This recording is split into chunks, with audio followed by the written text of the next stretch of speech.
product provided by Nintendo. Okay, so like, where do we go from here? Hello everyone, I am Jmulls, and Xenoblade Chronicles X Definitive Edition, still makes me a little happy to say that, has been out for a while now. I've beaten the game. I love the thing. Like, I really believe it's a top 5 game all time for me. And we need to theorycraft. We need to talk about where is this series going from here, because I think I was right. But there's a bit of an issue we're going to address later in this video. So stick around, I promise, you won't want to miss this.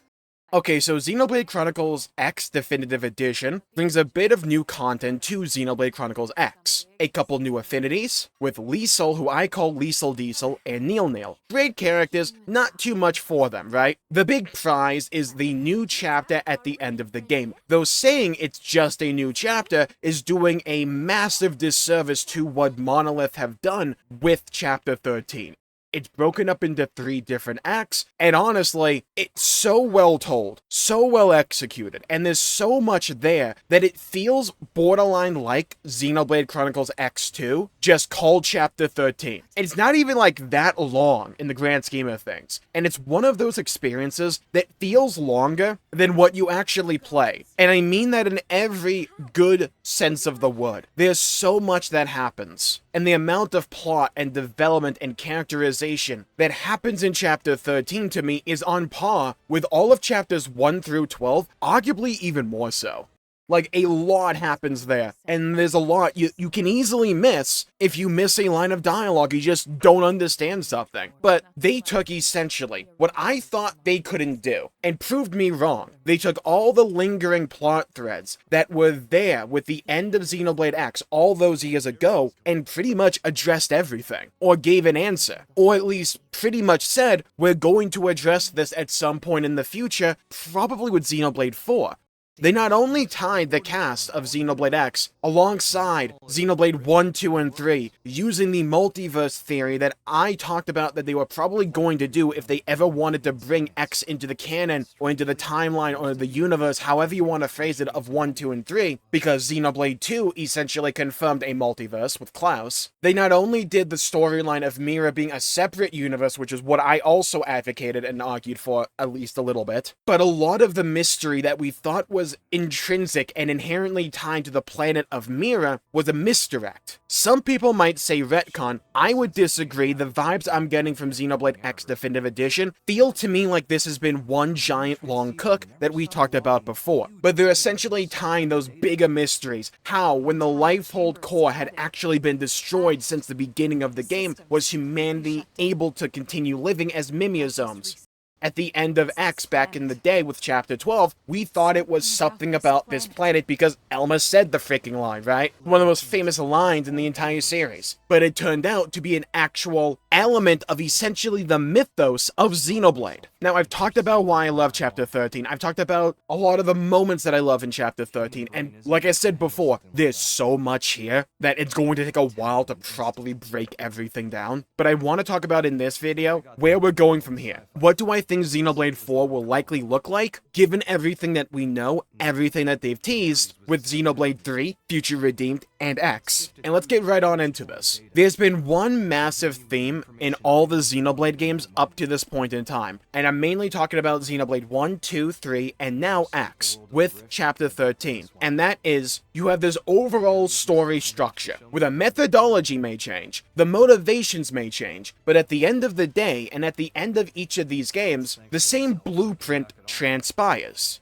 You give up the current world, or a cast of characters, forego, or forced to let go of this current world and move on into a new world representing the future, right? Sometimes it's packaged as a happy ending like in Xenoblade 1 and 2, sometimes it's a bittersweet ending like the ending of 3, and also X. It's not like the people of New LA and all the different aliens wanted to leave Mira, they had to. Sorry for the suspense, but I had a brief break to have some peanut butter and chocolate fudge and just yum. Where was I? Oh right, so Xenoblade 1, 2, 3, and X. They all have this plot beat of foregoing the world that the game is set in to move on to a new world. And I talked about after the ending of 3, and I believe also Future Redeemed, how I believe the story of Xenoblade 4 was going to be, we're going to have this new world that they teased at the end of 3 and properly showcased at the end of Future Redeemed, and then revealed again in splendor and glory with X, but we'll get to that. They will have this new world, and there'll be some kind of world-ending threat. And there's a few possible contenders for what this threat could be, and we'll address those in a bit, but I think the overall idea of Xenoblade 4 is going to be that the new world that we'll call Jabronyville, because that's what I called it during my giant theory crafting stream, there'll be some kind of world-ending event that threatens Jabronyville, and the goal of the game will be for us to prevent that from happening, to preserve this new world, and to finally make a stand and say, you know what, we lost world after world after world, like time and time and time again, sometimes for good, sometimes for bad, but this is the world that we're at now, this is our home, we're not running anymore, we make our stand here, this is the world we choose to call home, collectively, with the cast of Xenoblade 1 and 2, 3 just being a mix of the cast of 1 and 2, or characters from those worlds, and now also with the cast of X. That's what I think Xenoblade 4 is going to be. I believe that to be the case before the end of Xenoblade 3 and Future Redeemed. I now doubly think that's the case since they essentially confirmed the cast of X is going to join up with the cast from 1, 2, and 3. At least in the world. Maybe not like the specific characters, but like the groups of people will coalesce and form a new collective whole. Now, what could those threats end up looking like? This is a really interesting question because I think there's a few possibilities here. Back in Future Redeemed, I identified the visual effects that they utilized for when the world separated and then rejoined to resemble that of an interlink. A mechanic from Xenoblade 3 where 2 or more, thank you Future Redeemed, entities can combine with each other for a set amount of time to become a really cool Evangelion looking thing.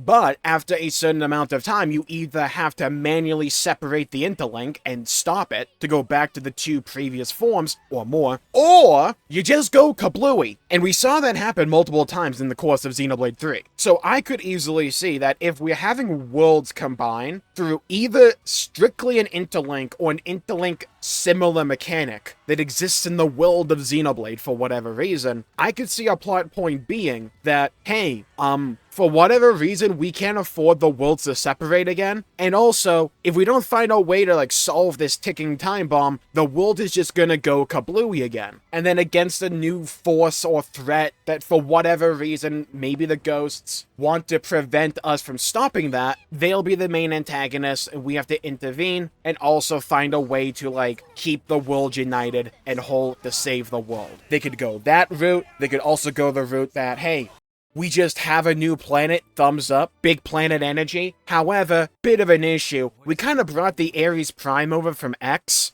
The ghosts don't like that thing because it has conduit goo all up in it, and the ghosts could take the form of the primary antagonist because we just did not deal with them in X. We had to run away because we couldn't find another way to actually stop them. And I think, to me, this is probably the most likely possible outcome as of this moment in time, that this will probably be the plot beat of Xenoblade 4. It's that we have all the groups of various Xenoblade games together again, whether this is like an immediate follow-up, a semi-time skip like a few years, or vastly into the future. I think the big beat, the big thing for the game is going to be that we still have the Ares Prime in our possession with the cores. The ghosts don't like that. We learned in Xenoblade X Definitive Edition in Chapter 13 that it was when the ancient Sumerians injected the conduit energy into the Ares Prime, that is when the ghosts really came into the picture. And if you track their movements against Elma's homeworld, then to Earth, and then to Mira, it all lines up with the Ares Prime. That is their main target, in my opinion, in my eyes.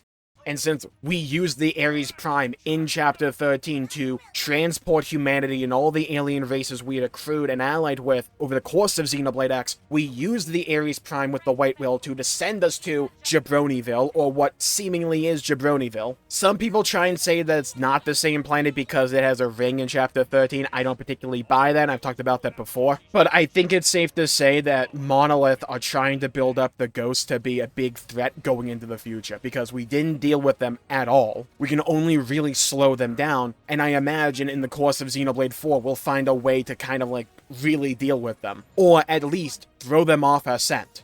Someone mentioned in my stream chat that maybe the plot of Xenoblade 4 is like, we have separated the cores from the Ares Prime and they're scattered to the four winds, and if we do a massive time skip, perhaps like a main collectible we have to acquire over the course of the game gets revealed to be the cores of the Ares Prime, which would explain the ghosts and all that. That's possible in my opinion. There's a lot of ways they can go about executing on this idea, but I think this overall idea of the ghost chasing us still for the cores of the Ares Prime, I think that's going to be the main plot point in Xenoblade 4. Because I don't see them writing Xenoblade X Definitive Edition in such a way if that wasn't their plan, if that wasn't their overall strategy. It also just really fits thematically, in my opinion, when it comes to Xenoblade overall. Over the course of all of Xenoblade, we have been fighting for the future. A world where we can make our decisions, a world without gods, a world where we are free to choose our own future and to fight for our own happiness. I think Xenoblade 4 will be the time where this is our future, it's time to fight for our happiness, it's time to walk that path. We're all together now, there's no more excuses, there's no like big Ionios event or Z keeping us separated, it's time to put like boots to pavement, let's get to work, let's preserve what we have right now so that we can build upon it in the future.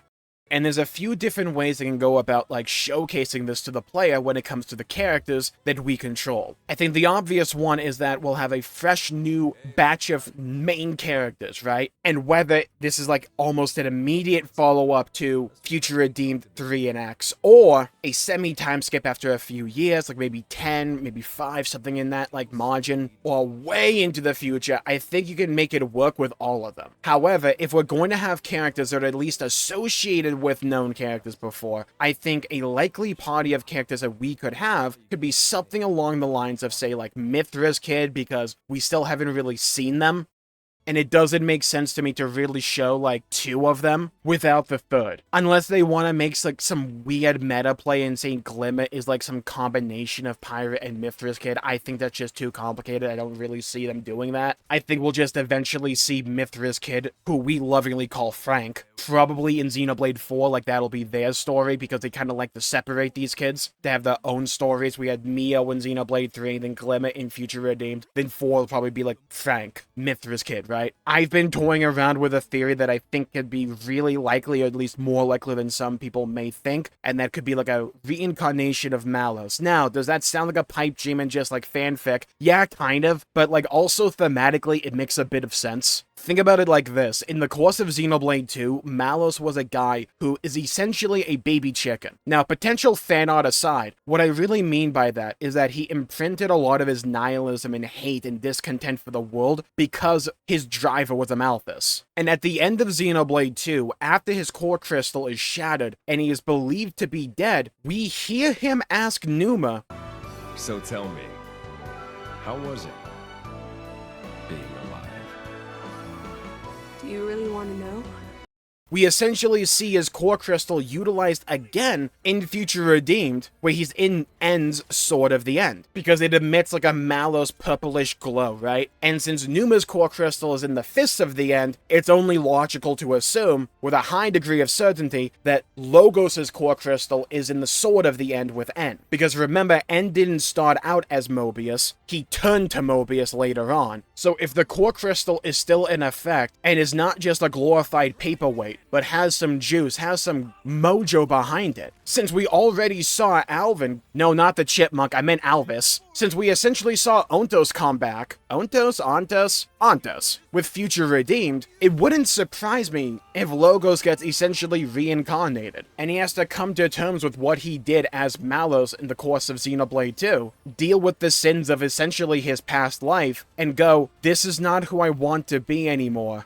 I'm free to live my own life, free from the influence and nihilism of a Malthus. I chose to destroy the world of Xenoblade 2. I walked down that path. I choose to walk down a new path to preserve this world. Depending upon how they want to frame the theme for Xenoblade 4, I think that is highly likely and possible, especially with their use of characters from the past in Xenoblade 3 and Future Redeemed. I think this option is more likely than some people may think. And while it does sound kind of fan theory, I think it also also could really work and fit, depending on the actual execution, but I would really love to see that. Heck, pretty much in the ending of Xenoblade 2, Rex is like, dude, if only I was your driver. Well, what if, like, Logos gets reincarnated and has a better influence? Or just, by himself, that being the better influence and just not being tied down by a Malthus. I think there's a genuine story there that Xenoblade could tackle that fits the theme of Xenoblade 4 if it goes down this path. I think we're still also due at some point for a reunion between Noah and Mio. Like, that was teased extensively with the ending of 3 by itself, with Noah just despawning in the post-credit scene, and also the final save screen, where Mio essentially says, "We will meet again, I'm sure of it." So, like, maybe they take the role of, like, Melia and Nia from Xenoblade 3, where they're not, like, main characters, but, like, they're still important figures in the game. Or they could just be party members, and who knows, maybe the party of Xenoblade 4 is something like Noah, Mio, Malos, reincarnated, Mithra's kid Frank, Elma, and Al for the vibes. Now, if that was the party, would you know about it immediately? Yes, because you would be able to hear my moans from orbit. I would be having a worldwide block party. But, like, a lot of this can work. Al is inherently tied to the Ares Prime. They could bring Cross back, you play a character from Xenoblade X.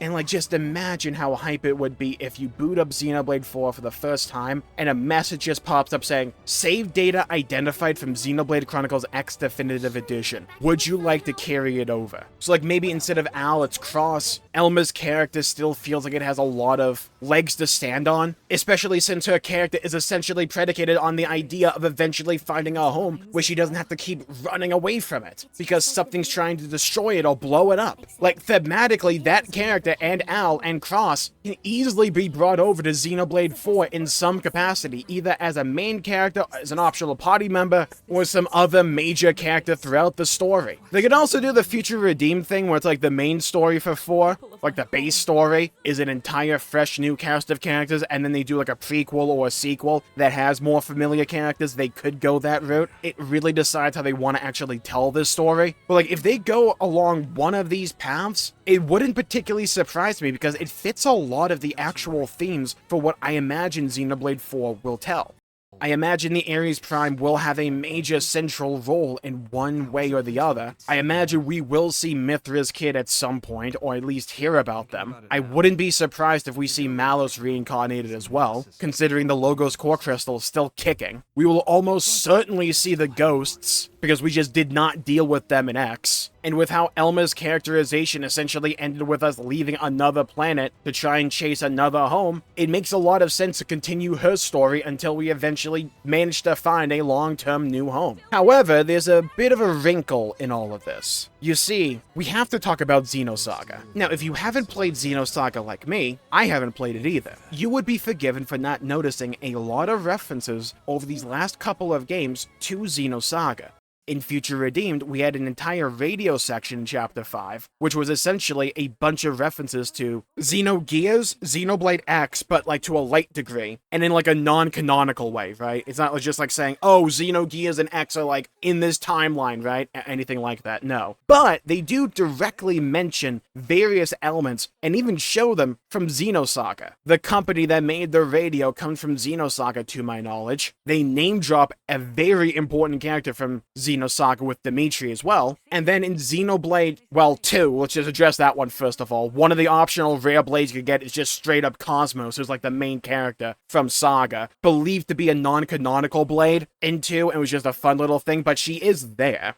And then in Xenoblade X Definitive Edition Chapter 13, if you haven't played Xeno Saga, there's a lot of things that may just go right over your head, but if you're me and you're streaming the game and you have a bunch of Xeno Saga fans in your chat, they're going, dude, there are so many references to Xeno Saga here, it's actually crazy. It's like this beach with Lau and Al is just straight up from Xeno Saga, and they're mentioning a lot of things that make sense if you've played Xeno Saga. And with them seemingly like doubling down or even tripling down on ideas and themes from Xeno Saga, it makes potentially theory crafting for the future of Xenoblade a bit complicated if you don't understand those things. And I love theory crafting, right? I've been doing it for years when it comes to Xenoblade on this channel. So how can I possibly make an accurate theory for what could happen in Xenoblade 4 and the future if I haven't played Xeno Saga? Well, what if we did?